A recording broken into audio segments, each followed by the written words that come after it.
Hello everyone, my self Jitendra Sharma. तो कैसे हो आप सभी? आई होप कि आप अच्छे होंगे। तो आज की इस वीडियो के अंदर हम लोग जानेंगे कि बीएमएस के फ्यूचर स्कोप। तो गाइस, पहले तो मैं बात करूं कि अगर बीएमएस के अंदर स्कोप नहीं होता तो क्या मैं बीएमएस लिया होता? अगर मान लो मैंने बीएमएस ले भी लिया होता, तो अगर स्कोप नहीं होता तो मैं बीएमएस को प्रमोट करके वीडियो नहीं बनाता। तो गाइस, सच में बीएमएस के अंदर अच्छा स्कोप है। और मैं बात करता हूँ एमबीबीएस की। तो अगर मान लो आप एमबीबीएस कर रहे हो, आपको न तो आपके कॉन्सेप्ट क्लियर है, ना आपको कुछ स्किल्स आ रही है, ना आपका क्लिनिकल प्रैक्टिस अच्छी है, तो फ्रेंड्स फिर आप अपना क्लिनिक खोलते हो तो आपके पास पेशेंट मान लो एक बार आ भी गया एमबीबीएस देख के, लेकिन फिर दोबारा कभी नहीं आएगा। तो फ्रेंड्स, बात ये है ना कि आपको नॉलेज होना चाहिए, चाहे वो एमबीबीएस हो चाहे बीएमएस। यहाँ पे ऐसा नहीं है कि मैं कंपेयर कर रहा हूँ एक दूसरे को कि बीएमएस अच्छा है एमबीबीएस अच्छा है, नहीं, दोनों ही अपने आप में बहुत ही अच्छे हैं। एमबीबीएस एलोपैथी के अंदर एक अलग लेवल है एमबीबीएस का, और बीएएमएस का आयुर्वेदिक के अंदर एक अलग लेवल है। तो दोनों कोर्स ही अपने आप के अंदर बहुत ही अच्छे हैं। अब मैं बात करता हूँ बीएमएस के बाद गवर्नमेंट जॉब की। तो गवर्नमेंट के अंदर आप एएमओ एंड आरएमओ बन सकते हो। एएमओ का मतलब होता है आयुर्वेदिक मेडिकल ऑफिसर।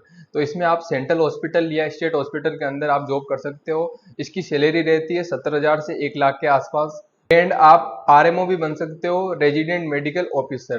तो इसकी भी सैलरी आपको 80,000 से 1 लाख के आसपास मिलेगी। अब मैं बात करता हूँ बीएमएस के बाद प्राइवेट हॉस्पिटल ज्वाइन करने की। अगर आप प्राइवेट हॉस्पिटल ज्वाइन करते हो तो वहाँ पे आपकी सैलरी 25,000 से 50,000 के आसपास रहेगी। क्योंकि अगर आप बीएमएस के बाद क्लिनिक खोलते हो तो उसमें ये है कि वो आपकी स्किल्स पे डिपेंड करता है कि आप कितने पैसे कमाते हो। बहुत सारे क्लिनिक खोल के इन लैक्स के अंदर भी पैसे कमा रहे हैं।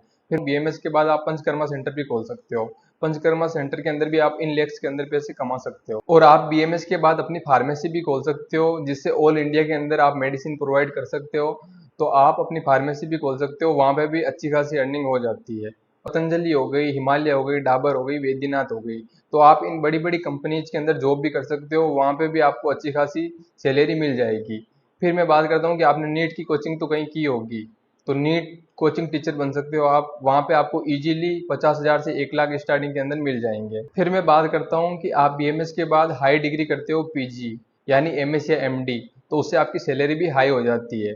इसके लिए आपको, अगर आपको गवर्नमेंट से पीजी करनी है, एग्जाम क्लियर करना होगा। उसके बाद आप किसी भी गवर्नमेंट जैसे एनआईए बीएचयू के अंदर आप पीजी कर पाओगे। वहाँ पे आपको स्टाइपेंड भी मिलता है जो कि 80 से 90,000 होता है, और हर एक कॉलेज के अंदर अंदर अलग अलग होता है। फिर हम बात करते हैं कि अगर आप बीएमएस के बाद सर्जरी करना चाहते हो तो उसके लिए आपको एमएस करना पड़ेगा, मास्टर ऑफ सर्जन। उसके बाद आप सर्जरी कर पाओगे। फिर मैं बात करता हूँ कि आपको अगर प्रोफेसर बनना है मेडिकल कॉलेज के अंदर, तो अगर आप गवर्नमेंट प्रोफेसर बनते हो तो वहाँ पे आपको इजीली 1 लाख स्टार्टिंग सैलरी रहेगी आपकी।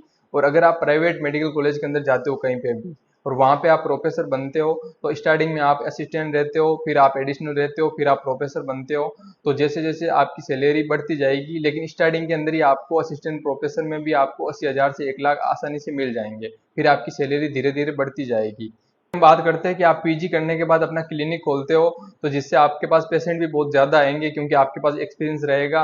और आप इन लेक्स के अंदर भी पैसे कमा सकते हो। मैंने बहुत सारे डॉक्टर को देखा है जो पीजी करके सिटी के अंदर अपना क्लिनिक चला रहे हैं और लाखों के अंदर अपनी अर्निंग कर रहे हैं। तो गाइस, ये भी अच्छा ऑप्शन है कि आप किसी भी सिटी के अंदर अपना क्लिनिक खोलो पीजी करके, जिससे क्या होगा, पेशेंट भी आपके पास ज़्यादा आएंगे और आपकी अर्निंग भी ज़्यादा रहेगी।